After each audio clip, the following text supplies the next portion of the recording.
Thank you, Duggo. Thank you, Cookie.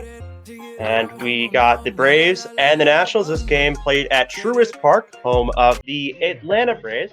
And just some quick numbers: the Washington Nationals are 66-44 on the year, and the Braves are 62-47 on the year. So the Nationals lead the NL East by 3.5 games. In terms of best record in the league, they are 4.5 games back of the Chicago Cubs and 2.5 games ahead of the Diamondbacks. Meanwhile, in the wild card, the Braves are 2 games back of the Reds for the first wild card, and now with Dodgers winning, they are tied with Dodgers for the second wild card. So a big game for both teams tonight. And in terms of records, Atlanta is 30-23 at home, and Washington is 31-22 on the road. I am joined by EB from Toronto, and lots of stuff to talk about. We could talk about the pitching matchup. We could talk about all these great hitters. We could talk about some key trades Atlanta made this day. What's on your mind right now for these two teams, EB? Well, first of all, I want to say that this is a huge series for both teams. If you talked about the Braves being 3.5 games behind, if they sweep these 3 games, they'll be just a half game behind. So, huge series. Nationals obviously want to create some more distance from Atlanta, so if they sweep, they'll be up by 6.5. And yeah, this is a really good pitching matchup with Soroka and Scherzer, so I'm looking forward to seeing what these guys can do. And Mike Soroka on the bump for the Braves. Not as good as his rookie season, but still has 10 wins, and he's up there in a good amount of stats, but his ERA not quite what the Braves would want, and he's going to be facing a very tough Nationals lineup. The Nationals lineup is first Trey Turner, then Adam Eaton, Juan Soto in the 3-hole, Howie Kendrick cleanup hitter, Kurt Suzuki batting 5th, Colin Moran batting 6th, Ryan Zimmerman batting 7th, and Victor Robles batting 8th, and Max Scherzer batting 9th, as we're getting ready for some ML BotBall. Braves Nationals as Trey Turner steps into the box. Mike Soroka, native of Calgary, Alberta, Canada. Always like to point that out. So lots of great Canadian players, and Soroka, one of them. Probably wouldn't say he's the best, but definitely make the World Baseball Classic team whenever the next one happens, or the Olympic team whenever the Olympics happen. Hopefully next 2021, but you never know. As 1 and 2 now on Turner, and the defense for the Atlanta Braves: Tyler Flowers at catcher, Freddie Freeman at first, Ozzie Albies at second, Dansby Swanson at short, Jordson Profar at third, Marcelo Zuna in left field, Ronald Acuna Jr. in center, and Ender Inciarte in right field as Trey Turner strikes out. Soroka with strikeout to start out this game. Good start for Soroka, goes away, looks like, from Trey Turner, and gets him to strike out. There it is in the replay. And now batting for the Nationals. For the Nationals. I'm used to that being the Braves colors, but Adam Eaton, the right fielder for this team, and he's putting up some good numbers. He's tied for 5th most hits in the league, and also up there doubles, runs. He gets walks a good amount, and he gets on a lot. So doing what a two-hitter should do in that lineup. As he tries to bunt it here and tries to take the Braves by surprise, but Soroka is not surprised, and he makes the play for the second out of the inning. Nice reflexes there and fielding his position. Yeah, Adam Eaton is probably not as fast as Trey Turner, but he can get down the line, so he was trying to bunt for a base hit, obviously. Yes, he is, and now a very powerful hitter, Juan Soto, batting third. Guy who is one of the young players in this league that is going to be very fun to watch. Him, Ronald Acuna having a little rivalry. Soto did lose Rookie of the Year to him. And both these teams playing each other as Soto fouls that one off. As we see, Botster only telling us that there is only one trade left and it will be announced shortly. So we'll have that for you once it's announced. Yeah, and lots of trades today. The Braves made a few acquisitions. They got utility infielder Brad Miller, and they traded away to the St. Louis Cardinals Trey Riley. And then the big move for them was they got Texas's Corey Kluber, and he has 2 years left, so he's going to also be here next year for this team.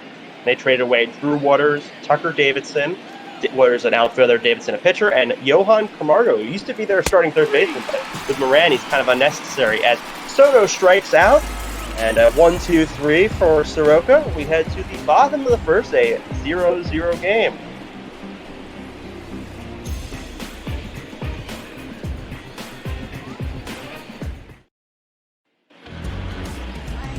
Max Scherzer for the Nationals, and so many accomplishments in his career. It's hard to name just a few, but Cy Young's All-Star appearances, one of the best pitchers in this league.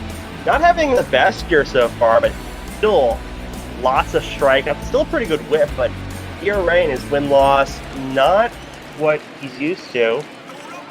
You see Ronald Acuna Jr. step in and line up for the Braves. It's Acuna, Albies, Freeman.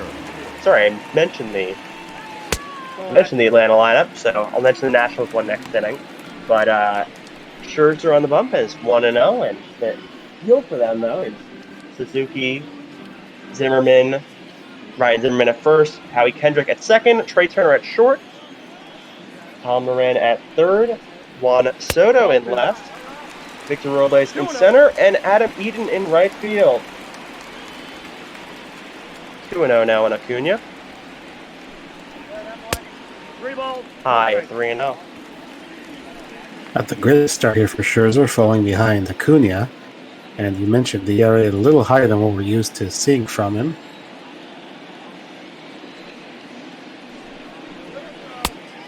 Reno is low and walks in. Yeah, Scherzer has not been the ace on the team. It's really been Patrick Corbin this year, as Scherzer struggled and Strasburg's been hurt. He's going to be back soon, which I'm sure the Nationals will appreciate in this playoff push. But yeah, Scherzer not as expected, but luckily they do have such a good team around him that they're still leading this division as Ozzy Albies steps in. You mentioned the Braves being very active, trying to catch up to the Nationals and perhaps even pass them. Yeah, and they also have that fight for the wild card. I mean, the Dodgers are... I can't imagine the Dodgers not making it, but right now they would be competing with the Braves for that final spot. Very close in the West, very close in this division. Central, not as close, but the Reds could catch up. And it's all very close in the National League, and we still have a long way to go, so anything really can happen. 1-1 now on Albies. Acuna could run here. He has a good amount of speed. He's a 30-30 player, but no signs of him going yet.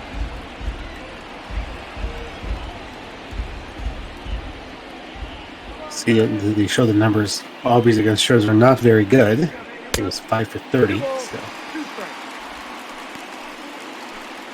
For some of those young players against those experienced vets, they kind of know how to fool a young player. But Albies getting more mature and getting better as his career proceeds, and fouls that one back. And you saw him and Acuna, very young guys, and the future of this Braves team. And next you're going to have a grizzled veteran, Freeman, who's been there for a while. As that one just low, 3-2 now. You see Freddie Freeman on deck, having an outstanding season for the Braves. He would love to come on or come up with two men on base. He would, and we'll see if that happens here. That one just outside for the walk. Scherzer not very happy. He thought his last two pitches would bring Albies up, but first and second and no outs. And Freddie Freeman, the guy who's having maybe even a career season, you can call it. He's had a lot of great years. He's a 5-time All-Star and All-MLB second team last year, but this could be his best year. His average is very high. He's already at 30 home runs and 79 RBIs, and his OPS and slugging percentage and everything is very high for him. One of the front runners for the National League MVP, undoubtedly, is Freddie Freeman. As he hits that one into center, and Robles will get under it. I don't think Acuna will tag here. We'll see what happens. He will not. And pretty nice throw, a little bit wild, but on a line. I just saw the Nationals in real life for 4 days playing the Blue Jays. I can tell you Robles is a pretty good outfielder, and he makes some very nice catches. Yes, he is. He is game-breaking speed. Him and Trey Turner, not sure who's faster, but they're both extremely fast. Two of the probably top 20 fastest in the league. I don't know everyone, but those two are extremely fast, and especially when you have 8 and then you have 1, so you can have both of them at base at once. As another one to center from Ozuna, and that will get on. Robles will get that and throw it also to third. A better throw that time. So 2 walks, but now 2 outs. They're recovering nicely. I'm a bit surprised that these 2 veterans swung so early when Scherzer was kind of struggling to throw strike to the first 2 hitters. Yeah, I guess they didn't really want to let him get in a group, kind of get on him early before he finds his stuff, but obviously, as you see, it didn't work there, as Jordan Profar will try to pick up the slack in there for a strike. See Acuna on second, see 25 stolen bases. Pretty good percentage, and I don't think they're going to double steal here because it's 2 outs and you don't want to make that last out at third, but maybe a ball gets a little bit wild and Acuna just dashes there. As that one's hit into center field for a base hit, Acuna coming home. Robles will throw to the cutoff man, no throw to home, and the Braves take a 1-0 lead. Profar does come through. He's an acquisition they just made. Came over from the Padres, one of the many deals the Braves made. Switch hitter up there from the left side, goes up the middle, drives in the first run. He does, and it's good. I did a Padres game earlier this year, so I had notes on Profar already. I didn't even have to add much. I added a few things, but I had some numbers on him already. As Envier Inciarte steps in. That one's 1-0, and Team and Dansby Swanson, both part of that Shelby Miller trade, which was absolutely disastrous for the Diamondbacks and set up the Braves for their future. That went high 2-0. So we should have brought that up to Duggo before. I said former D-backs, and I was like, I didn't want to push it because he is, I don't know, the GM or assistant commissioner. I'm like, I don't want to get on his bad side.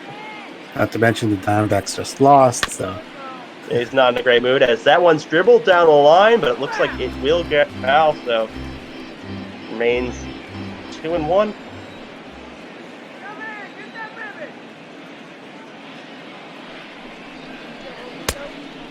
Outside 3-1, Scherzer in danger of walking his 3rd batter of the inning, and the catcher Tyler Flowers on deck.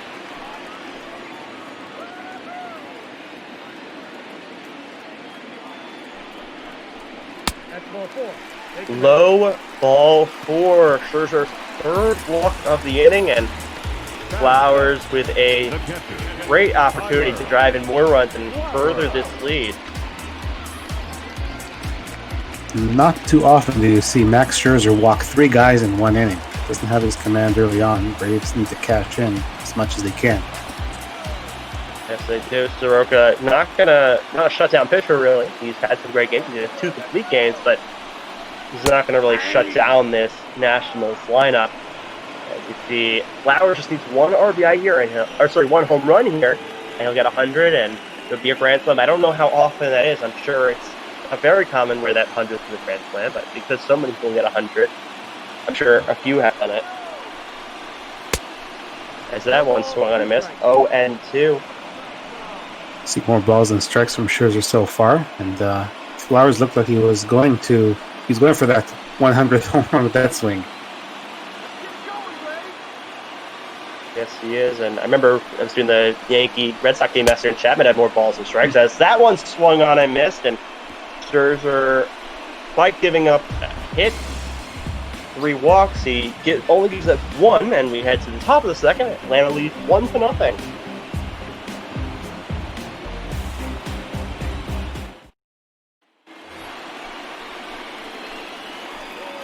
Leading off for the Nationals, Howie Kendrick, the second baseman, steps in, and because of the fact they got rid of Anthony Rendon, you have Kendrick in the 4-hole. Usually you think it'd be Soto or Rendon, but Soto in the 3-hole, and Kendrick, who had some very clutch hits last postseason in there. He had that grand slam off Joe Kelly in extras, and he also had the go-ahead home run off Will Harris, now his teammate in Game 7.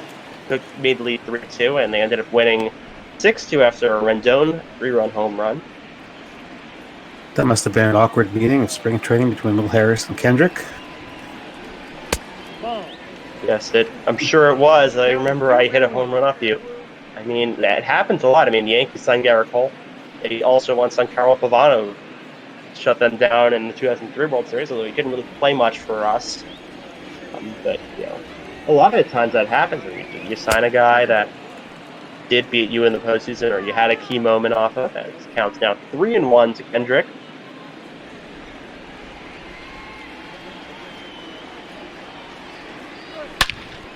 And that one swung on and hit deep to left field, and that one is gone. Howie Kendrick with the home run, 21st on the year, and ties it up 1-1. We were just talking about his clutch home runs, and he had a 3-1 count from Soroka. Knew that he would get a strike, waited for it, and hammered it.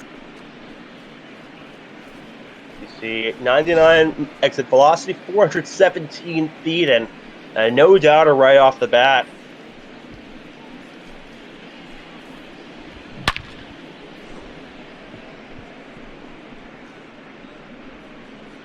As we said, they had that bases loaded opportunity and didn't capitalize there. And yeah, Soroka wasn't going to shut down that great offense. And see there, he already gave up that lead as Kurt Suzuki, who's having a breakout year in a contract year. He's going to be a free agent after the season unless extension is signed. He's career high in home runs. His career high was 19 before. Not a career high in RBIs yet, but it's one of the best of his career. And hitting for a decent average. It's above average. And now in the 5 slot, and it's not really what you expected. You expected some other guys to be hitting fifth, but he's moved himself up in the lineup and been an all-star this year. That one swung on a miss, strike 2.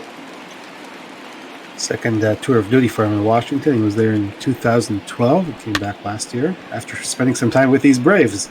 And a flare out to left, and that will drop in for a base hit. So Suzuki continues to train and gets a no-out single on a little blooper off the end of the bat. As Colin Moran, one of the acquisitions for the Braves. Sorry, one of the only acquisitions the Nationals stepped in. So used to the Braves making all these trades, but the Nationals did make one, and it was for a third baseman.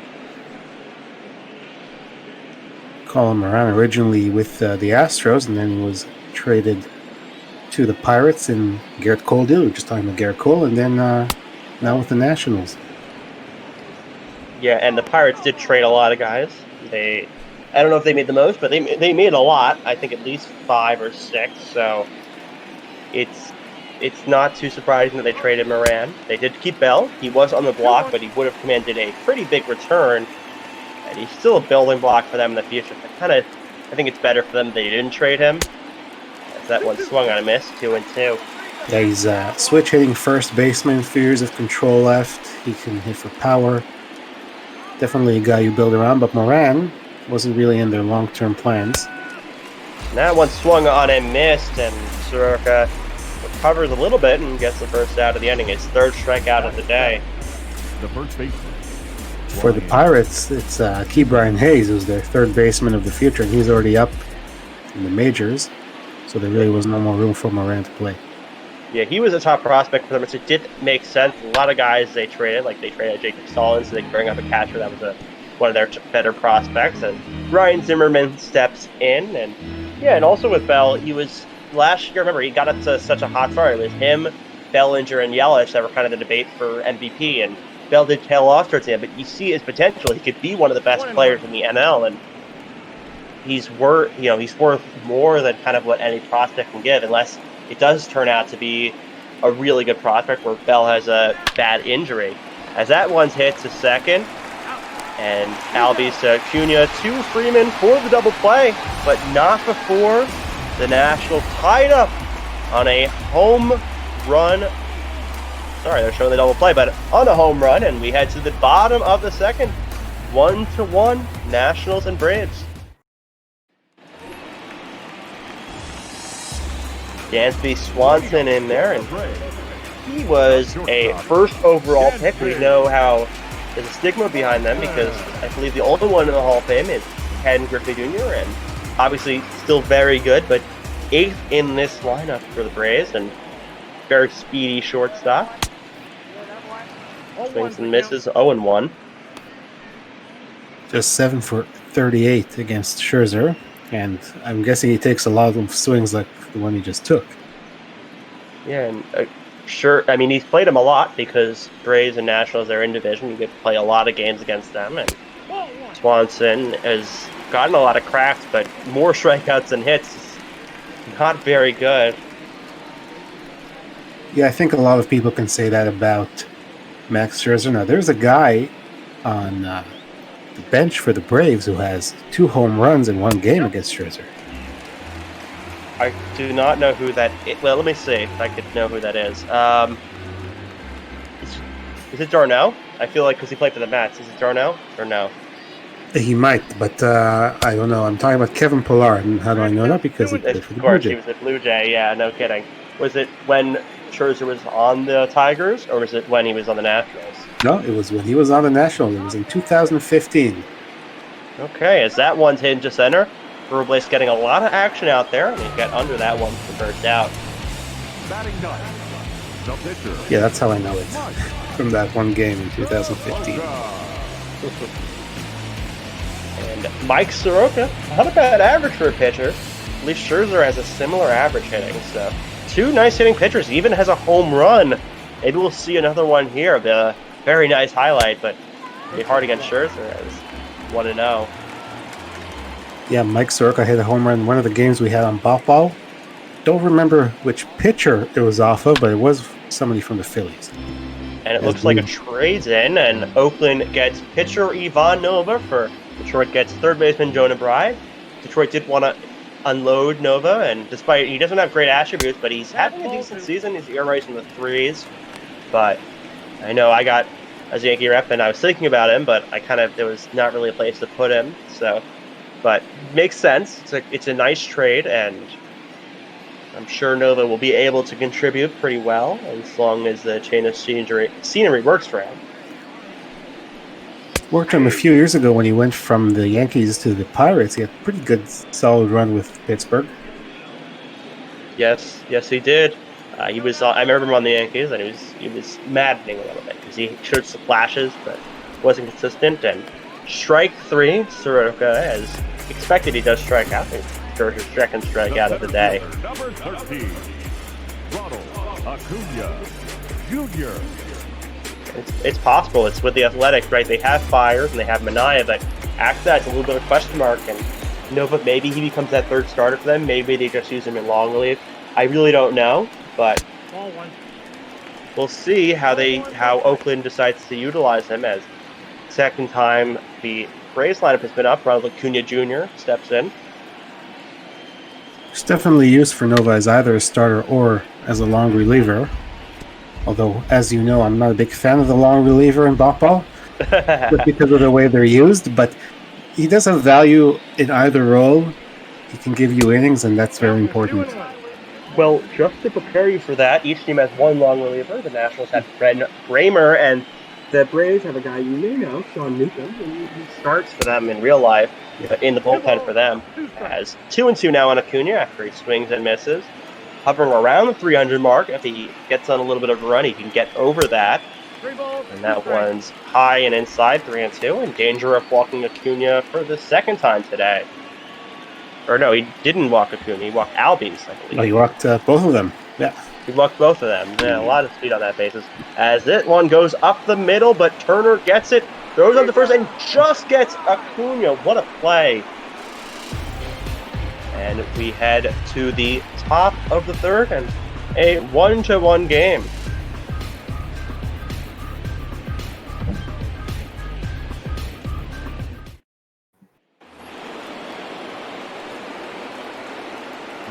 Victor Robles steps up to the plate. Very fast guy, as I mentioned earlier. He only has 11 stolen bases, but that's still 10th, tied for 10th in the league. And I'm sure if he got on more, because he doesn't really have the best average, only 270, he probably would be stealing more, but also being 8th in the lineup a lot, he's going to get bunted over. He doesn't really need the steal, as he gets that one to right field, and a dive, but not able to make the play. is Inciarte, and Robles will chunt onto second for a double. The pitcher, number 31, Max. I want to see the 1/9 replay of thumb this. here. Let's see. So, Inciarte kind of dives. That was his first mistake. Went off the glove. But they rule with a double, not a single, or an error. So, lead off man reaches, and Scherzer can bunt him over to third with that speed. See if Yes, he you does can. that. Or maybe you steal, try to steal third and then bunt him home, but it is a little bit more risky stealing third. Although Suzuki, he's not really known for his amazing fielding, but he has enough of an arm where he could throw out Robles. And you see 73% on the year in stealing bases as 2-0 on Scherzer. One thing you have to do is get the pitcher out if you're Soroka. And that one, a hit. And will Robles go? No, he will not. The outfield was playing shallow for the pitcher, so Robles not able to get there. But a nice piece of hitting for Scherzer. Keeps above the Mendoza line. What the heck do I know? Who needs a bunt when you can just get a base hit? First and third, and nobody out. Well, Trey Turner could bunt for hit now. He also has a lot of speed. Don't know if you do that with a pitcher on first, because you have to count on them running hard to second, but possible that it could score a run, even if you don't do a suicide squeeze. This is where probably Scherzer's upset that there's a DH in the National League this year. He lost a hit. And that one hit up the middle for a base hit. The hits just keep on coming. Robles scores, Scherzer goes to second, and Turner goes into first. And the pitching coach for the Braves go out there, Rick Kranitz, and he's going to talk to Soroka, see what's on his mind, what the issue is. You don't want to have to bring a Newcomb this early into the game, but he struggled a lot starting this inning as Adam Eaton steps in and looking to continue the hit train. 3 hits in a row for the Nationals. That one low, 1-0. Had a good start here for Soroka in the third inning. Obviously, facing the bottom of the order, you want to get those guys out so there's no one on base when the top of the order comes around. You couldn't do that.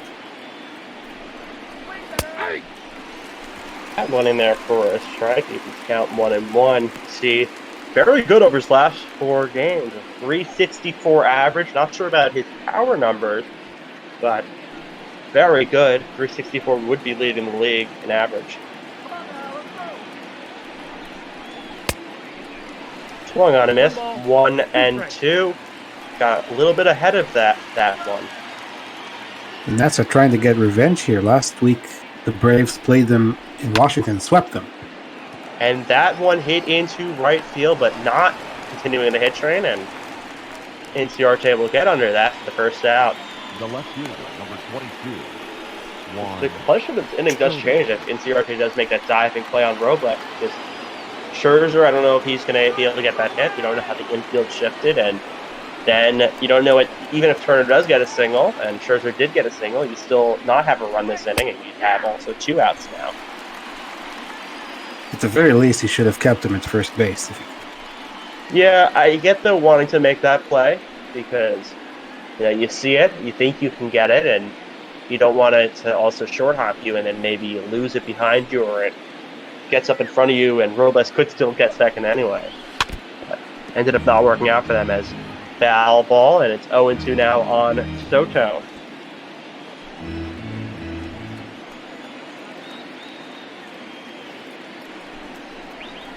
Whoa, that's down.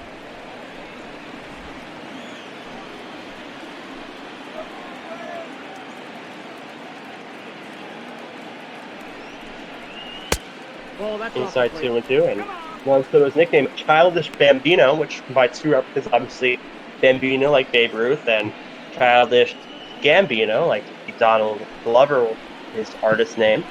So makes sense. He's a really good hitter.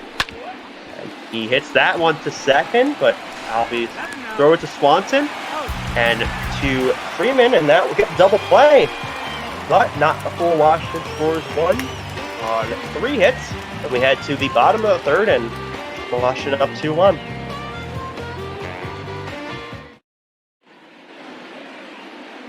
And just a reminder that our charity this week is Meals on Wheels. It supports more than 5,000 community-based programs across the country that are dedicated to addressing senior isolation and hunger. This network serves virtually every community in America and enables America's seniors to live nourished lives, independence, and dignity. And we do this all for charity. We're not getting paid. We do this for fun, and we do this also for a good cause. We do different charities every week or every couple of weeks. And if you're able to make a donation, please do so. It's for a good cause. Ozzy Albies steps in there against Max Scherzer. See pretty bad numbers against Scherzer. Walks his first time up. In there, strike one. It was 5 for 30. He remains 5 for 30 after that walk. I put in the link to donate in the Twitch chat, so you can pick it up there. It's exclamation point donate. You type that in and we'll give you the link. 2 balls, 1 strike, to count. Well, a lot of cool features in this Twitch and in the Discord. And thank you. Such great botting and all the GMs doing this. It's very impressive how this is all being done. Where me and EB are hundreds of miles away, and we're still able to call this game together as 3 balls and 1 strike on Albies. The dangerous Freddie Freeman on deck.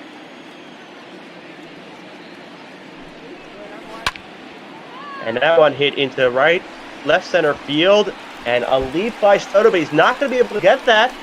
And Albies going on to second, and he'll remain there for the leadoff double.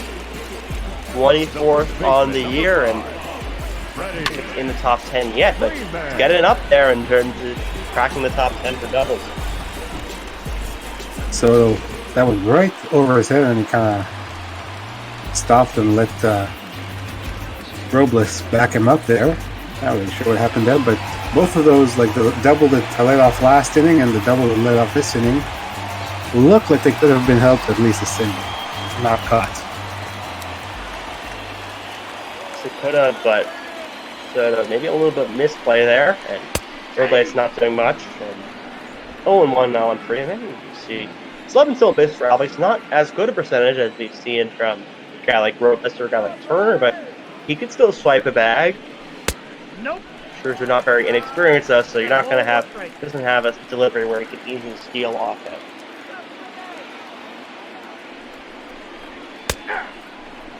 That one in there, 1-2. Didn't look very close. I'm a little surprised that it's called a strike. Looked outside the box, at least to me, but the umpire did not agree with me. So they cannot see the box. They kind of have one in their own head, as that one's hit sharply but foul into the right field stands. Talked about Soroka being from Canada. Freddie Freeman, not born in Canada, but both his parents were born in Canada, so he played first base for Team Canada in the WBC. So the question is, though, right? Votto's Canadian as well, if I'm not mistaken. So who's the best Canadian first baseman? Oh, that's a very good question. As that one's hit into between the first and second baseman for a base hit, but not going home. Now he's not deciding to test Eden's arm, but nice hit, just a little bit of a lucky placement for Freeman, and first and third with nobody out. You know, I still have to say that Votto's probably the better first baseman, although obviously he's getting up there in age, and Freeman is obviously a very good player. And they played each other in the last series. The Reds were in town for 4 games. I'm not sure if they have a DH in the WBC. I think they do, but yeah, they do. They do, so that kind of fixes the problem. You don't have to play one as that one works wild, and Freeman will take second base. Smart base running by him there, and double play is now out of question. And second, third, infield probably going to play in to prevent the run. Wild pitch there. Now they have 2 runners in scoring position for Ozuna. As that one's fouled off, 1-2. Yeah, they could both play for Team Canada. One is the first baseman, one's the DH if they desire to do so. Outside, 2-2. Last time there was the WBC, Votto decided not to play, so there was no issue there Freeman just played first base. 2-2, swung on and missed. A big strikeout there for Scherzer. First out of the inning, and his third strikeout overall. The third baseman. That's the first out that he needs to get. Zuna couldn't bring the runner home from third with less than 2 out. Still an opportunity here. Profar drove in the first run for the Braves. Or 1-for-1, he drove in that first run, looking to drive in more here. Even a sac fly will probably score one, so doesn't really have to do much, but looking probably to drive in 2 here. If he could get one into the outfield. That one outside, 1-1.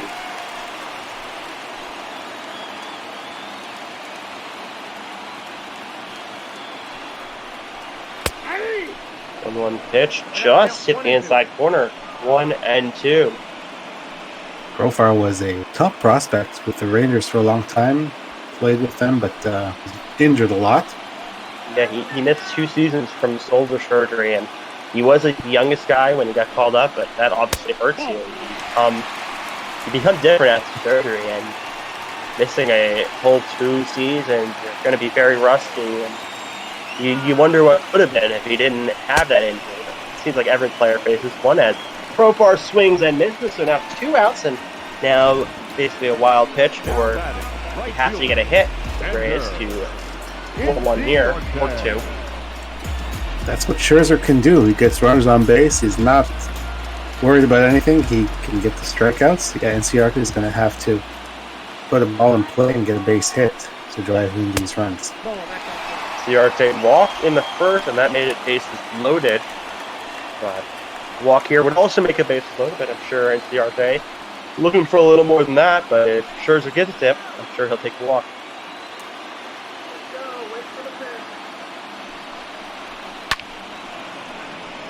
That one hit foul. Nice swing on that.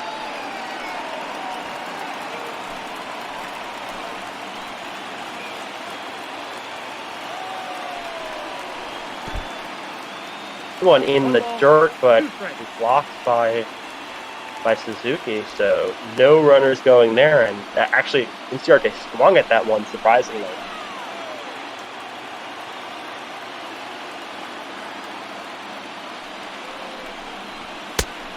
And swung on and missed. Scherzer recovers from the 2 base runners, and the Braves will leave 2 on as we head to the top of the 4th, and it's still 2-1 National.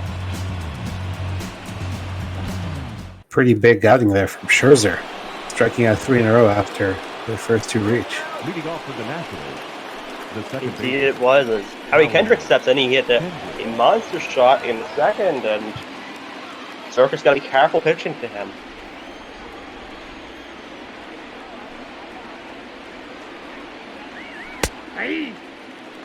In there, strike 1. Kendrick's currently tied for 8th in RBIs coming into this game. Going to move up a little bit now that he did hit that home run. And still a lot of ways to go to maybe even further that total. He's first on the Nationals, as we saw in that graphic, with 77.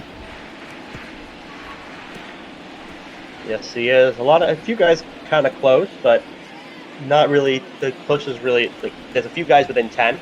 Or close to within 10. There's like 4 or 5 guys, but it's a little bit. They need to go on a hot stretch to catch Kendrick for that team lead. There's 1-2 now on him. And that one hit towards the second base side, but Albies will get it, and he'll throw it to Freeman, and that'll be the first out. And you see the difference. This time, Soroka got ahead and was able to get him. The first time he fell behind 3-1, and Kendrick got him for the home run. So it is always key to stay ahead, although it doesn't always mean success. It kind of means you be more selective with what pitch you throw. Now Kurt Suzuki steps to the plate.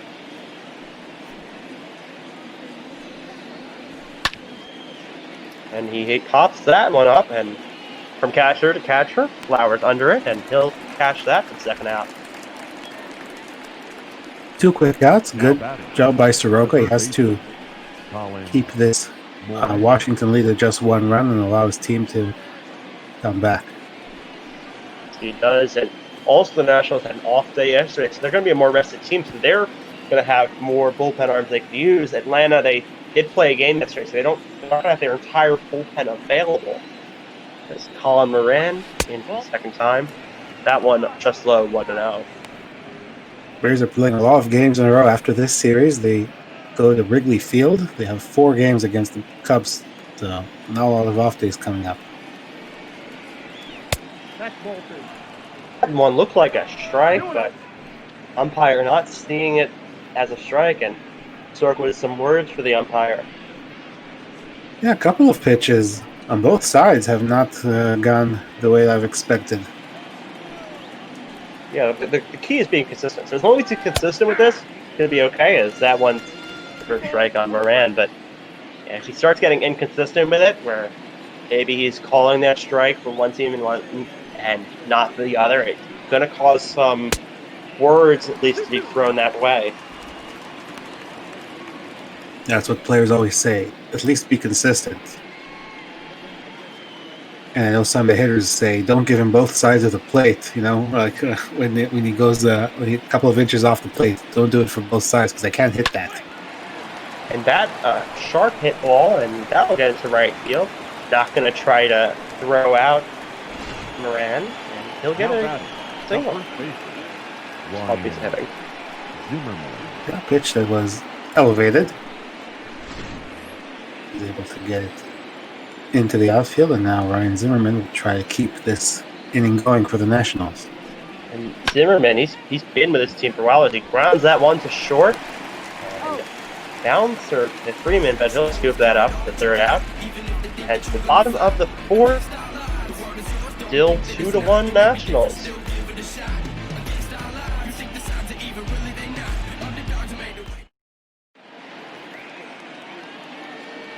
Hadi Wadney's about to talk.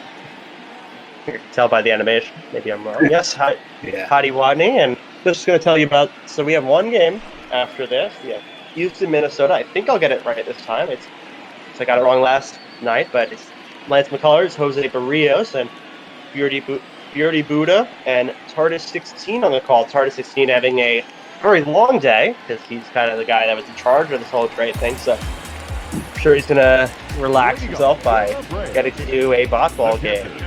Of course, that game was originally scheduled for 10:45, but we're running behind schedule. So BotBall After Dark will really be after dark. I guess maybe not on the West Coast still, but yeah, I mean, our game's started about 45 minutes late, so give or take, it'll start around 11:30, but you never know. This game could go extras, and I'll be up till midnight, but we'll see. We'll see what happens. Yeah, I'm in the same boat as you, same time zone, so. And that one swung on and missed. Nice strike out there by Scherzer. Is 6 on the day. Yeah, say you said the 4th game of the Dodgers D-backs, because Dogo was on the West Coast, and he's going to have to get up at 9 for his game. He's going to have a 9 o'clock game for him, but it's noon here. So that should be a fun game. Usually D-backs are at night, but that one is going to be an early one. Oh my god, I'm just looking at some MLB stuff, and Mets blew a 10-4 lead or something like that. Really? Jeez. To Atlanta. Yeah, they're bullpen. That's going to be fun. I literally knew that, like, they're, with Jalen Batanzas to give 4 runs in the 3rd of an inning, and every reliever gets runs. Lugo did, Shreve did, Sewald did them. They didn't even bring Diaz in, so their backs are against the wall now. Well, I know that the Braves got off to a pretty quick start in that game against Porcello, and then the Mets went ahead big, and then I didn't look at the real scoreboard because obviously we were preparing for this game, but oh boy, poor Mets. I mean, the bullpen is that one's strike 3. I kind of ignored that entire at bat, but 7th strikeout is 2nd of the inning, and fires it right by him. This is his 5th strikeout in a row already. He struck out the last 3 in last inning, and now 2 more here, and could get another one because he's got the pitcher now. I wonder I don't even know what the record is for that. I'm curious because you've had 20 strikeout games, so I'm assuming that's probably one of those, like the 19, 18 strikeout games. I don't know what the record is for that. I'm sure someone can pull up that info and the most consecutive strikeouts. I guess it's like 7 or 8. I don't think 5's the record, honestly. Soroka up and Scherzer's behind him 2-0. I don't know. I think Tom Seaver for the Mets had. I don't know if it's a Mets record or if it's an MLB record for most consecutive strikeouts, but he had. It's up there. Scherzer's not there yet. I'm sure he's not, and that one's swung and missed.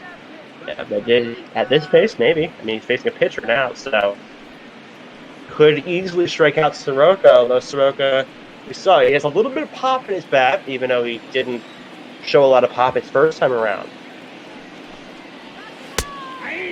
That one in there, strike two, and a nice cutter, just nipped the plate. One home run for Soroka on the year, as I mentioned, the game against the Phillies that we had here on BotBall.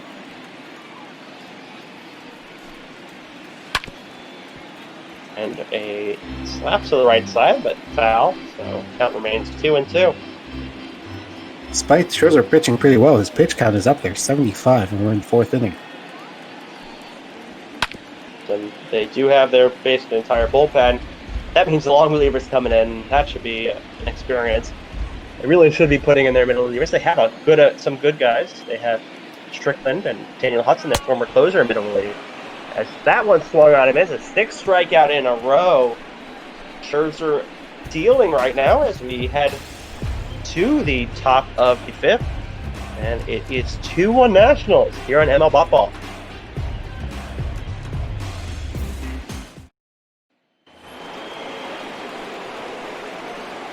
Leading off with the He had a double and scored his first time. So I looked it up quickly between innings, and it was Seaver. It was 10 batters in a row. And So there's a couple of guys with 8. It was Blake Stein, Nolan Ryan twice, Ron Davis, and I guess Blue Jays legend Roger Clemens, and many other teams' legends. Yeah, makes sense. Those are guys who got a lot of strikeouts. Now, do you know, did Clemens do it with the Red Sox, the Blue Jays, or the Yankees, or the Astros? I don't know. At the ball. I would guess it's like with the Red Sox, at least for one of them, but I don't know that exactly. But I never heard of Blake Stein or Ron Davis. I heard of Ryan and Clemens, obviously, and Seaver. That 1-2 on Robles. Soroka had a very tough 3rd inning, but he did much better last inning and looking to get a few innings. Only got 61 pitches, so he's a little bit of better situation pitch-wise than Scherzer. Inside 3-2, the pitcher Max Scherzer on deck. He's 1-for-1 this game. Yeah, Soroka is trailing, but lower pitch count than Scherzer, but he does have to get the bottom of the order, like I said last time. And that one hit up the middle, and Albies cannot get to that one, so that's a base hit for Robles, his 2nd on the day. A lot of speed on the bases. the pitcher, number 31. Yeah, just up the middle, and at least they kept him to a single this time. Now we'll see if Scherzer does bunt this time for runner at first. Yeah, he's now up to 225 average, so I feel like that's better than some guys on this game. I'm going to quickly check my lineup, see if it's better than anyone in their team. It is not. It's better than Jan Gomes. It is better than their backup catcher's average. So. I gotta tell you, Good for you, Scherzer. 225 is higher than Kevin Biggio on the Blue Jays. I'm sure he's under 200. He's pretty sucky this season. Yeah. He'll get better though. He's very young. And that one in there, 1-1. So Scherzer not showing a sign of budging yet. And it looks some signals from the manager, Dave Martinez. So maybe a steal here, maybe a hit and run. Let's see. Maybe Soroka saw that as well. He's trying to pick off Robles, but not even close. It's going to try to keep him close, obviously. So if he does take off, that Flowers has pick off there. And that's into foul territory, but that does drop. Nice swing by Scherzer, but it's 1-2 now. Can't really bunt here. And check swing, did he go? First base umpire says no, he did not go. So 2-2 now.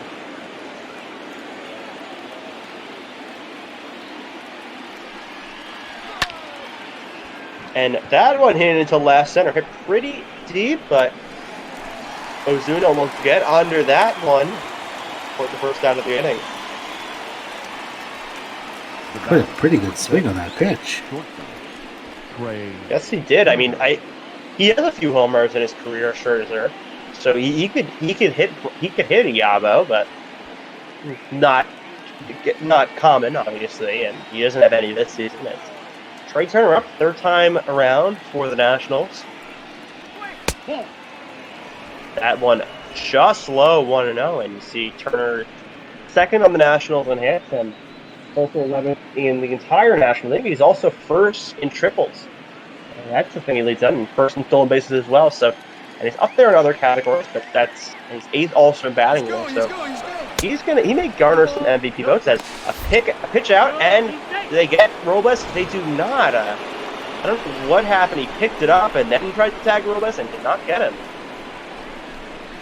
He is just very speedy. He was on the base before the tag was put down, so that's going to be a stolen base. Yes, it will be a Robles blinding speed, and now a single will definitely score him. And Turner hits that one to the right side, and that'll be through for a base hit. Robles coming home. The throw by Inciarte cut off by Soroka, and no throw at home, and the Nationals take a 3-1 lead. Speed kills, and Turner celebrating at first. Scherzer couldn't advance the runner, so he just decided to do it himself. Robles steals second and scores on that base hit, and that's 3-1 Nationals. And a pitch out there, thinking the same situation, but not going, yeah. I say speed kills. You think of a guy like Billy Hamilton. He doesn't hit very well, but when he got on, he'd steal second, steal third, and a wild pitch, he could steal home. So that's like huge, because it turns from, okay, I just need to not give up another hit, to I can't even let a ball go to the outfield. I can't throw it wild, and I can't give a sharp ground ball where they're not right in front of it. Makes it much more difficult for the pitcher. It puts pressure on them. Yeah, speed is huge, and you see, or at least we saw that Turner on the show is 99, so pretty fast runner. You see some action in the bullpen. Shane Green, AJ Minter, lefty and righty. So neither of those guys long relievers, surprisingly, but we'll see. I mean, Green used to be a starter. He doesn't really stretch out to go really multiple innings, but he could. He used to. Minter also a middle relief pitcher, so it makes sense they're warming some guys up, and Soroka is favoring a little bit, but it's a little bit of bad luck as well on his part. And that one, a sharp ground ball to third, and a wild throw to second, and Turner will go to third. Pretty bad throw there by Profar to Albies, and Albies had no shot at that one. Probably felt a little bit of pressure there with Turner's speed. He had to get it there quickly, and now it's first and third, one out. And talking about that bad luck with Soroka, and another one there, that's not really his fault. That's Profar and also Turner's speed. So that ought to be an error, obviously, because you had at least a play at second. Yes, they would consider it a fourth out. They wouldn't consider it a double play. You can't call that for an error. They would say one out would have happened. So if there's one out and still a run scores, or if a home run happens, I think all those runs will end up being earned. Sorry, if a home run happens now. If a home run happened 2 outs, they consider it unearned. So they got the strikeout there. That was pretty quick, but he's recovery strikeout there. Soto chasing, and fourth strikeout for Soroka, and now it's going to have to face the dangerous Howie Kendrick. Solo home run this game. Looks like in the Mets game, the Mets have first and second 2 outs. Let's see what happens with them in real life, but in this game, it's first and third 2 outs. I mean, the Mets had one earlier this week, with bases loaded against the Red Sox, and they couldn't come through, so that's just struck out Cano in a loop to the outfield, but Bogarts was able to get it. That one's inside, 1-1. There are so many things happening in the real games, and every game counts when you're only playing 60, so a lot of pressure on a lot of teams to get off to a good start. And nicely hit there, but fouled by Kendrick, 1-2, Soroka. 1 strike away from limiting this damage to 1.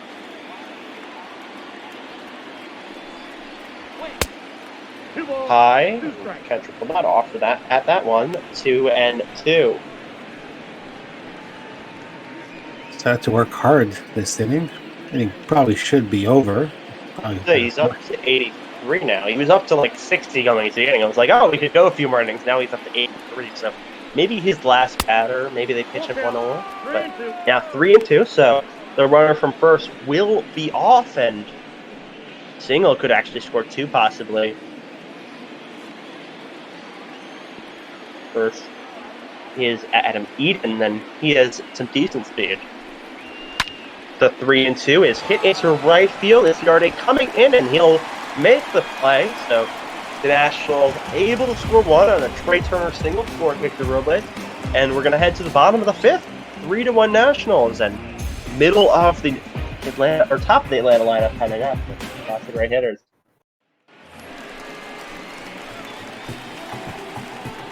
Leading up for the Braves. The center fielder. He walked and he scored, and also made out this game. He's still below that 300 mark. He needs to string together a couple hits to get back up there. You're also first in batting WAR in the NL, first in the AL. It's surprisingly Mike Trout, despite the fact he leads in 0 statistical categories. It's literally Alvarez for most of them, and still Alvarez in second for some reason, and Bregman's I think third or something like that. Either way, now 0-1 on Acuna. Trout's always leading in everything, it seems, even when, as you said, he's not actually leading. He's still a very valuable player. He is just not. It's weird because I don't know how it's calculated exactly, but you think you have to lead in something, be up there in something. But considering Alvarez is leading in like almost everything, besides some speed stats and maybe like triples and doubles, like it's a little bit surprising. It's now 1-2 on Acuna, and that one high and not offering it. That one 2-2. I did Angels Blue Jays game earlier this week, and Trout hit 2 home runs, so sort of fresh on my mind. That's true, and 3-2 now. As the Albies on deck, Scherzer had a little bit of trouble control, but he did have 6 straight strikeouts. Looking for number 7 here. See if he can get it. Fouled off. We'll have to wait another pitch.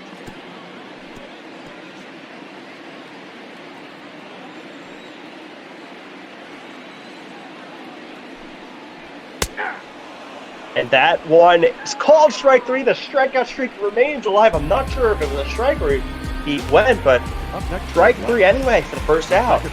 Getting up there. He's getting close to that record. I mean, he's 80. He's tied for second. Looked like the umpire said that Acuna went around. He kind of pointed. So another strikeout for Scherzer.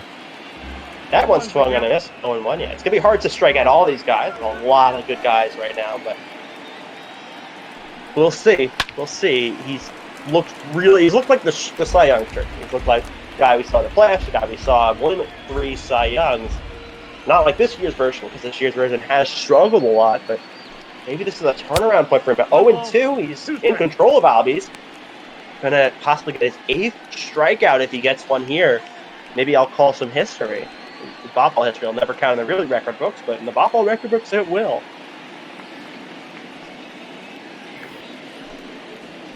And the pitch outside 2-2.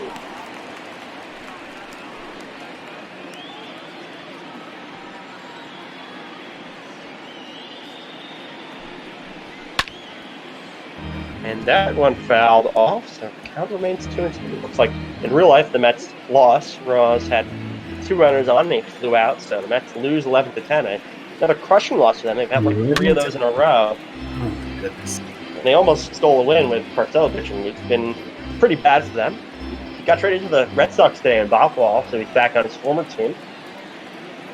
Yeah, that's a bit of an odd trade for the Red Sox. As that one's foul, almost ended that strikeout streak, but not in fair territory. 2-2, and don't know. I mean, Scherzer's up to 91, so I don't even know. He may not even get a chance, because even if he strikes out everyone this inning, he'll have 8 as he'll have 9 as he gets to 8, so tied for second all time now. Scherzer moving up in the record books. Strikes out Albies there, and now facing Freeman.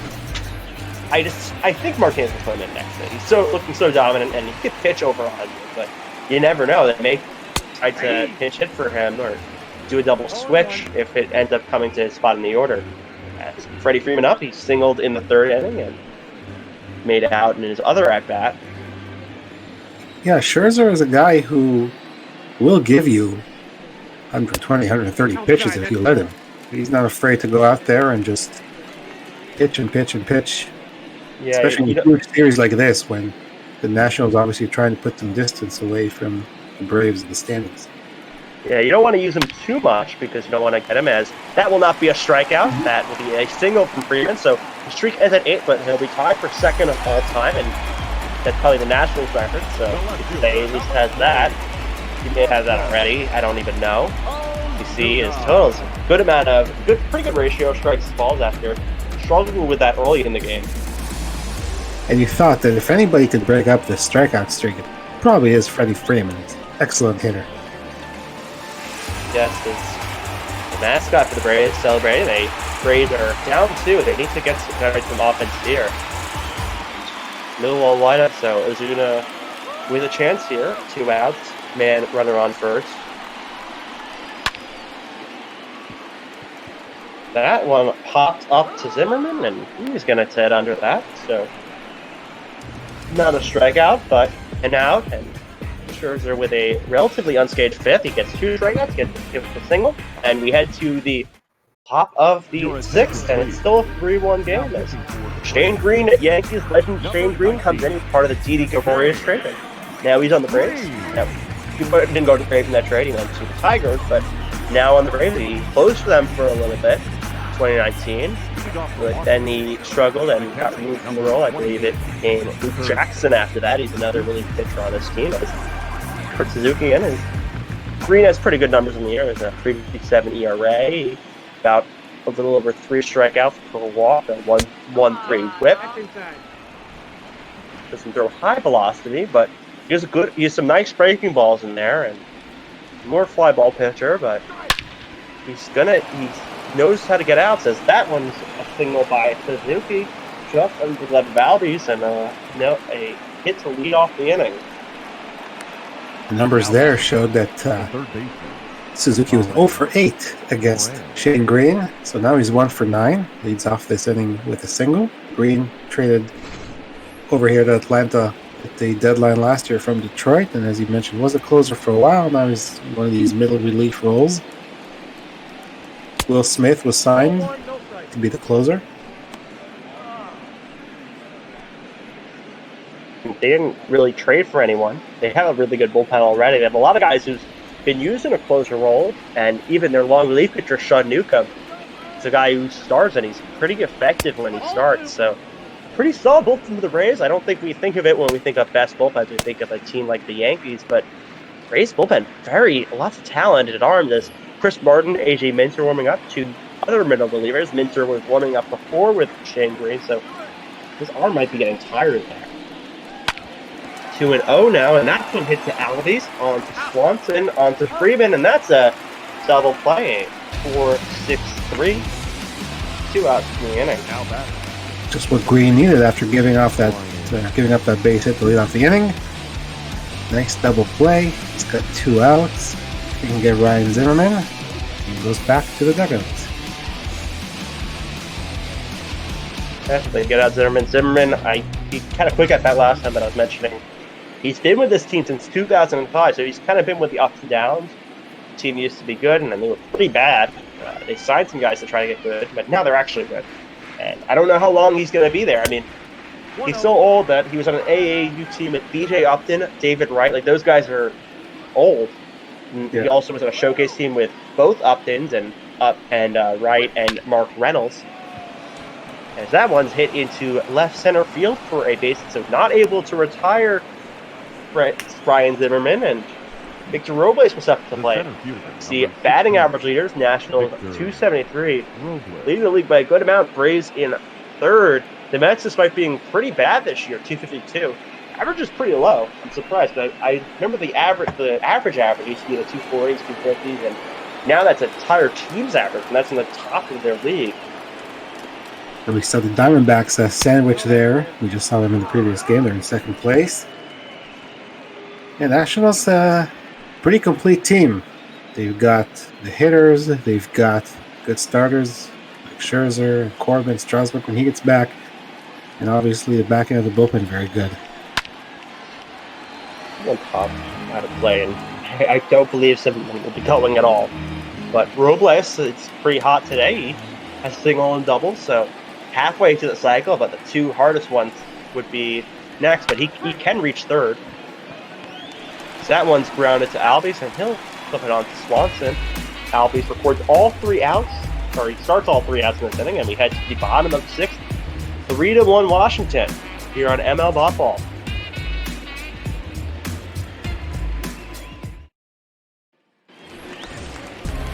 Jurickson Profar in. He's 1 for 2 on the day. Singled and drove in a run. The only run for this Braves team, and Scherzer up to 96 pitches. He's been really good. He's been really locked in since getting up that run. Maybe his last inning, maybe one more after this. I haven't seen anyone warming up. It's really nice pitch there. Oh, now this guy's warming up. As just as I say that, Daniel Hudson, Ronis Elias is warming up, both middle relievers for them. I'll put in Hudson if it was my choice, but both guys odd options. As that one to into center field and for a base hit, so a leadoff single for Profar. Inciarte about to step onto the dish. Second hit of the day for Profar. Goes up the middle. Sure, he would have rather done that when there were a couple of runners on base. But nevertheless, here comes the tying run. Ender Inciarte, representing the tying run here at the plate. Yes, he does, but still, he just needs to get a hit. I think that's the case. Scherzer is not a guy you're going to be able to tee off on. Rarely does the team do that. And Inciarte, not a lot of home runs this season. He's played in 85 games. It's not as much as most of their regulars, but played enough games where if he was a power hitter, he'd have more than 5 home runs. So he's the Gold Glove Award winner in center field 2018. Now he's in right field. They have Acuna in center. Both of those guys can play center pretty well. You can flip-flop them if you want. They acquired Kevin Pillar, who's a pretty good center fielder as well. Pitch in the dirt, but nothing doing there as Profar will stay at first.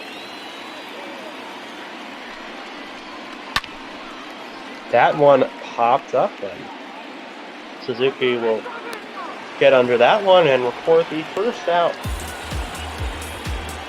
Now batting, catcher, Tyler Flowers. Good job by Scherzer.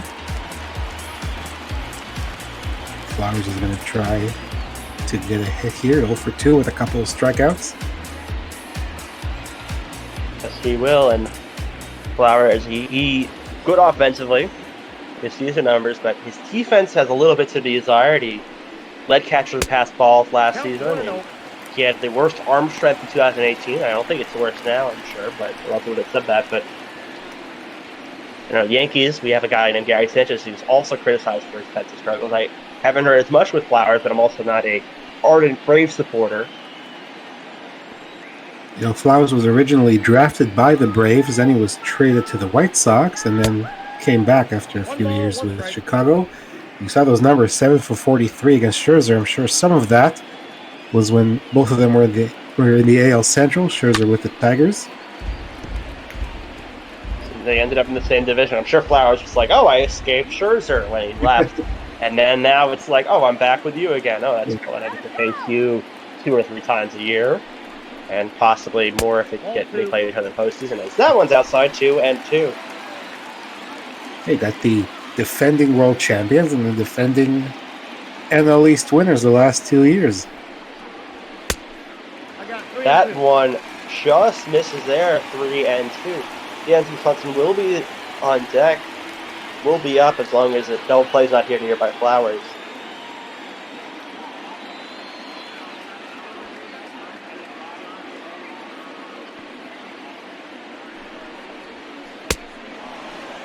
On and miss. A big strikeout there. His 11th on the day.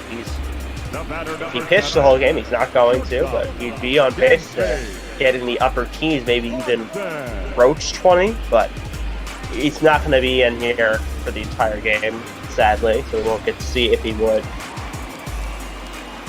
I would say this is most likely his final inning because he's up there and pitched at 108. Of course, he does have a 20 strikeout game against the Tigers a few years ago. Yes, he does, and right now, Will Harris and Ryan Harper to set up man for the Nationals now warming up. So Hudson and Elias was warming up before, but now it's Harris and Harper, as I think they're assuming Scherzer will get out of this inning, to be honest. Account 21. Swanson up and 0 for 3 last game, but he did have one of those outs where it's productive as he drove in a run and left out a double play, and then it wasn't really that productive. That one hit down the line and just foul. It could have been a double, but just now, 1 and 2. Surprisingly, no double switches yet, but I'm probably going to jinx it. We're probably end up with like a few now. That one caught looking, strike 3. Scherzer's 12th of the day through 6, and we head to the top of the 7th. And it is a 3-1 game, and just like that, it's a double switch. Well, if anyone could tell us in the chat what it is, because we are not able to hear the game audio, very appreciated. But AJ Minter coming into the game, and he's a guy who has a decently fast fastball, although his slider is his bread and butter.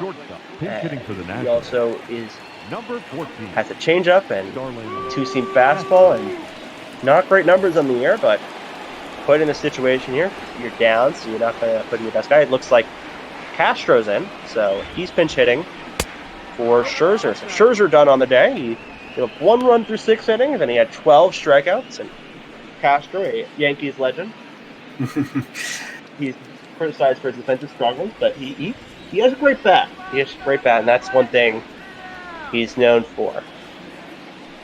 He is, of course, the active leader in fielding errors. Saw him in game against the Blue Jays the other day make 2 in 1 game. Now, who's second in that? Do we know, or do we just know the leader? I got 2-1. No, I don't know who the leader is, but his name comes up in trivia questions quite often as the leader in active leader in errors. Yeah, I'm curious who second is and if they're actually close to Castro. Castro kind of is lapping everyone. It's not going to be close. It's definitely cut up to it. That one's called a strike. Looked a little bit in there, but because of maybe the angle that Minter's throwing it from, they called it a strike. 2 and 2, and that one's high and in. 3 and 2. You see Trey Turner on deck at the top of that lineup for the 4th time around. Castro, a 4-time All-Star, and 2011, 2012, 2014, 2017. With a cup with 3 with the Cubs and 1 with the Marlins, as he swings and misses there, and pinch hit opportunity, and doesn't do much as first out of the inning. Good job by Minter, retiring the pinch hitter. Now he's going to face the top of the order. He's going to go righty and then a lefty.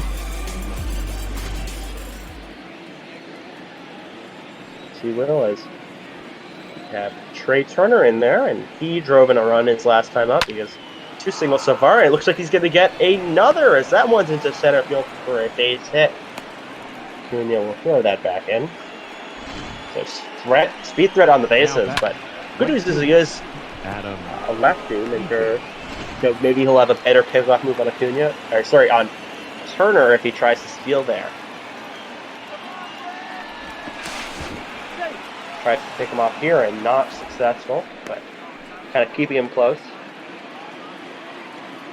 He's going to try to get the double play if he can, with Eaton at the plate. 0 for 3. That one inside, 1 and 0.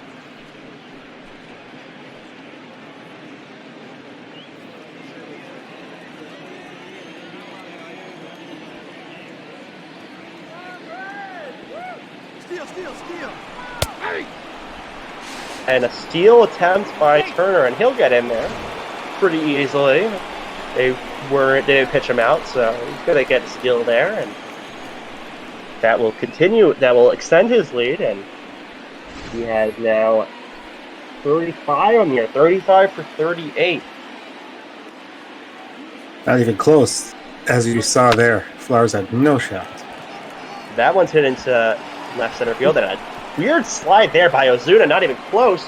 And Turner will motor home, and he'll get there. Kind of held up to see if it would be caught, but not caught there. So a double by Eaton, and now 4-1 there for the Nationals. Not sure what happened there at all. It looked like Ozuna was gonna. First of all, I thought he might make a play. I'm not going to see the replay, but then it got past him and allowed Eaton to get the second. That was a mess of a play.